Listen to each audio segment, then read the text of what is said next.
വിവാഹ സമയം എപ്പോഴാണ്? വിവാഹം എപ്പോഴാണ്? എൻ്റെ വിവാഹം എപ്പോൾ നടക്കും? എല്ലാവരും ചോദിക്കുന്നു. എൻ്റെ വിവാഹം നടക്കുന്ന സമയം പറഞ്ഞാൽ, എൻ്റെ എന്ന് പറഞ്ഞാൽ എൻ്റെ അല്ല, നിങ്ങൾ ഓരോരുത്തരും ചോദിക്കുന്ന വിവാഹം എപ്പോൾ നടക്കുമെന്നാൽ എല്ലാവർക്കും ആങ്സൈറ്റിയാണ് വിവാഹം നടക്കുന്ന സമയം.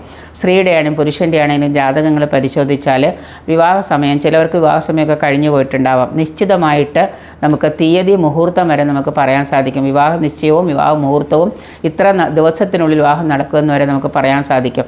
ഏഴാം ഭാവാധിപൻ്റെ ദിശയിൽ, ആ ദശയിൽ നമുക്ക് ഇപ്പോൾ ഏഴാം ഭാവാധിപൻ ശനിയാണെങ്കിൽ ശനിയുടെ ദശയിൽ, ഏഴാം ഭാവാധിപൻ വ്യാഴമാണെങ്കിൽ വ്യാഴത്തിൻ്റെ ദശയിൽ, ആ ദശയിൽ നമുക്ക് വിവാഹം നടക്കാം. അല്ലെങ്കിൽ അന്തർദശയിലും വിവാഹം നടക്കാം. ചന്ദ്രാലോ ശുക്രാലോ ഏഴാം ഭാവാധിപൻ്റെ ദശാപഹാരകാലങ്ങളിലും അന്തർദശാകാലങ്ങളിലും നമുക്ക് ഇതുപോലെ തന്നെ വിവാഹം നടക്കാം. അപ്പോൾ ഇതുപോലെ കുറേയേറെ നിയമങ്ങൾ നോക്കിയാൽ വിവാഹം എപ്പോൾ നടക്കുമെന്നറിയാം. ഒപ്പം തന്നെ വിവാഹത്തിന് തടസ്സമുണ്ടെങ്കിൽ ഈ ദശാകാലവും അന്തർദശാകാലവും നമുക്ക് മാറ്റിയിട്ട് അതിന് പരിഹാരം എന്തെങ്കിലുമൊക്കെ ചെയ്തു കഴിഞ്ഞാലും ആ ദശാകാലങ്ങളിൽ പൂർണ്ണമായിട്ടും വിവാഹം നടക്കുന്നതാണ്.